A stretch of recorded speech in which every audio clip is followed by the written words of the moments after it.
Fakta ilmiah dalam Al-Quran menarik seorang remaja masuk Islam. Ini kisahnya. Esa baru berusia 13 tahun ketika dia menjadi seorang muslim. Dan fakta ilmiah dalam Al-Quran yang menarik perhatiannya. Sebelum masuk Islam, ketika dia masih anak-anak berusia 10 tahun, dia memiliki kehidupan normal bersekolah dan bergaul dengan teman-temannya. Kemudian di sekolah menengah, sepupunya yang saat itu berusia 15 tahun memeluk Islam. Dia biasa datang ke rumah dan memberitahu keluarganya tentang Islam.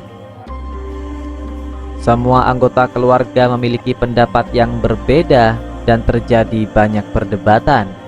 Sementara Esa diam dan hanya mendengarkan.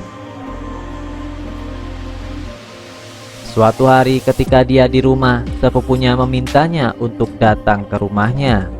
Dia menunjukkan padanya Quran dan bertanya apakah dia tahu apa itu.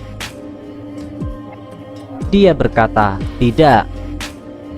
Sepupunya menjelaskan bahwa itu seperti Alkitab yang dimiliki orang Kristen dan bahwa ini adalah kitab orang Muslim. Esa mengaku tidak tahu apa-apa tentang Muslim. Dia hanya tahu apa yang ibunya katakan padanya tentang Kristen. Sepupunya berbicara kepadanya tentang Allah yang Maha Kuasa, dan dia berkata bahwa Nabi Muhammad SAW adalah utusan dari Allah dan bahwa dia telah membawa Al-Quran dari Allah yang Maha Kuasa. Dia menjelaskan bahwa Muhammad SAW tidak menulisnya, tetapi diberitahu. Esa tertarik dengan fakta-fakta ilmiah yang ada dalam Al-Quran. Dia menyebutkan bagaimana orang lain berbicara tentang pengalaman spiritual ketika mereka memeluk Islam. Tapi baginya pengalaman spiritual dirinya dengan itu terkait dengan fakta dan angka. Yang menonjol di benak Esa adalah pembentukan bayi di dalam rahim ibu, tentang bintang dan tentang lautan. Jadi dia heran bagaimana sains hari ini mengakui semua fakta ini. Dia terpesona oleh ini. Dia tidak tahu dulu ada orang yang berbicara tentang bintang dan seterusnya, dan ternyata benar. Sholat 5 kali sehari, mengikuti aturan diet, dan aturan berpakaian tidaklah sulit baginya. Setelah sepupunya menjelaskan dasar-dasar Islam, dia memutuskan bahwa dia akan berkonsentrasi pada satu hal pada satu waktu. Dia memutuskan untuk berkonsentrasi pada sholat dulu. Jadi, dia memiliki buku-buku dasar dengan transliterasi bahasa Arab dan diagram figur tongkat. Dia mengatakan bahwa sejak dia belajar tentang Islam, ada lebih banyak bahan untuk membantu muslim baru. Awalnya dia tidak memberitahu siapapun bahwa dia telah menjadi seorang muslim. Ia merasa belum siap menghadapi komentar dan kritik.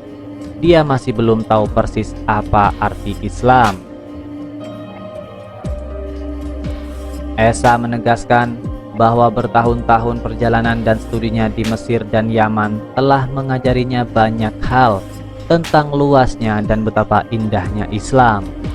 Tapi saat itu dia pikir dia akan menyimpannya untuk dirinya sendiri untuk sementara waktu.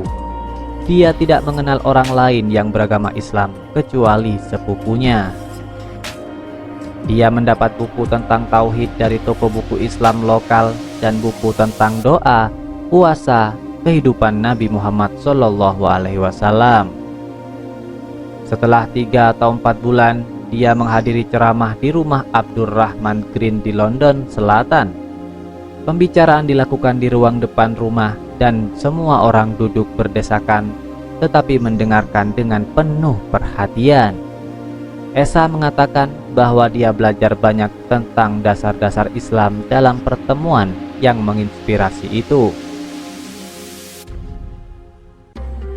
Tumbuh sebagai seorang muslim membuat Esa lulus sekolah dan kuliah tanpa mendapat masalah. Dia mencatat bahwa sangat mudah untuk terlibat dalam kelompok yang salah.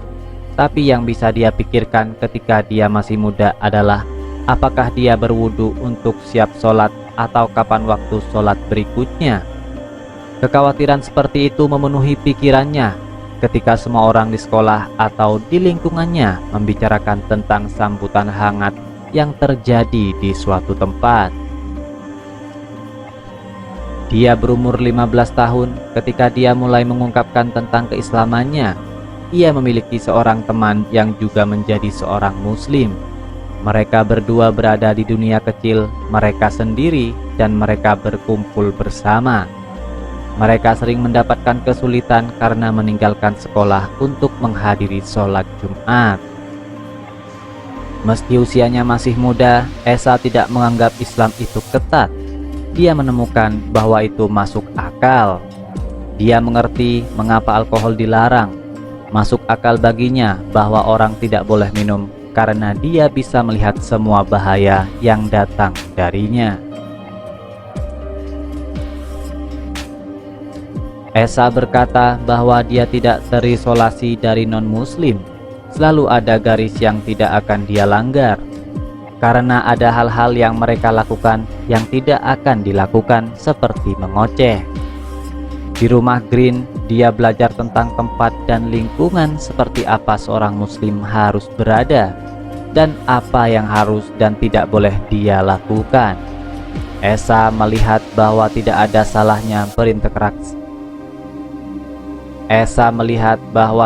salahnya berinteraksi dengan non-muslim sebelum melakukan sesuatu yang salah. Dia berkata bahwa dia dan teman-teman non-muslimnya berbicara dan bersenang-senang dan baik satu sama lain, tetapi ketika mereka ingin keluar, dia membuat banyak alasan. Berbicara tentang banyaknya kelompok Islam yang berbeda di Inggris, Esa mengatakan, komunitas muslim terdiri dari banyak kelompok yang berbeda, tapi ini karena pengetahuan yang kurang. Orang-orang mengikuti secara membabi buta dan mereka tidak tahu. Mereka diberi bukti dan alasan untuk melakukan sesuatu dengan cara tertentu dan mereka melakukannya, tapi mereka belum mencari ilmunya. Dia berkata bahwa kamu dapat menemukan informasi yang sebenarnya tentang Islam, tetapi kamu harus mencari dan kamu tidak boleh malas. Tempat terbaik untuk memastikan tentang pengetahuan yang benar adalah dengan membaca Quran dan kemudian mempelajari hadis. Kemudian Esa menyarankan bahwa mu'allaf harus melakukan penelitian tentang kehidupan para sahabat dan melihat bagaimana mereka mempraktikkan Islam sebab